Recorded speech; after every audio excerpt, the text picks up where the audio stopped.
So I would say that I started from zero. I did not have any money. I did not have money to have my dinner also. So this is how I started.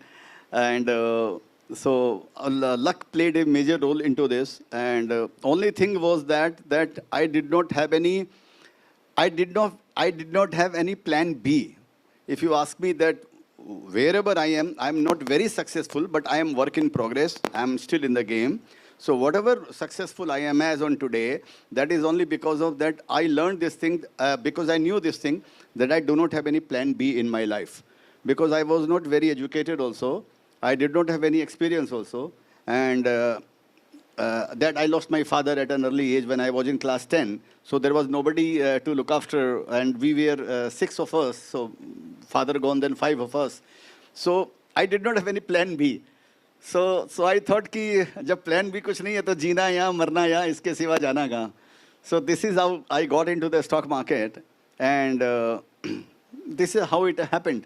So step by step, जैसे वो चीटी दाना लेकर चलती है, और वो जो बच्चन जी की आपने छोटी चीटी जब दाना लेकर चलती है, तो ये क्लासिकल वही था कि छोटी चीटी दाना लेकर चलती थी और चलती है और कभी बड़ी बनेगी.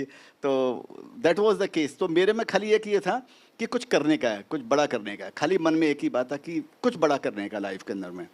तो वो सर एक मंत्र भी है, मंत्रहीनम क्रियाहीनम भक्तिहीनम जनार्दन पूर्ण तदस्तु में, कि न मुझे मंत्र मालूम है, न मुझे कर्म मालूम है, न मुझे भक्ति मालूम है. मैं देवी जैसे कामाख्या देवी के यहाँ पर हूँ, फिर भी तेरी आराधना करता हूँ और तेरी भक्ति फिर भी मैं करता हूँ. तो तू इसको मेरे को सफलता दे.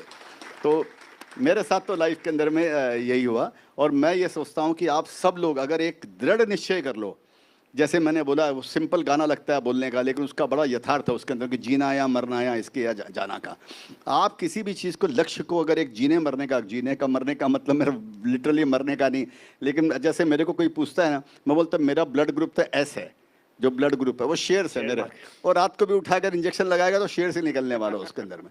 तो मेरे लिए तो मेरे तो गिरधर गोपाल, दूसरों न कोई. मेरे तो पूरे ज़िंदगी का यही चरितार्थ है मेरे. तो ये तो आप भी अपनी ज़िंदगी में कोई भी एक गोल बनाओ, उसको अगर 100%, विवेकानंद ने भी ये बोला यह बात, अगर 100% अगर आप उसका तन मन धन सब उस पर, अगर आप सारे सेंसेस आप उस पर निछावर कर देते हो, आप उसको सफलता आपको ज़रूर उसके अंदर में मिलने वाली है. ऐसा मेरे को लगता है.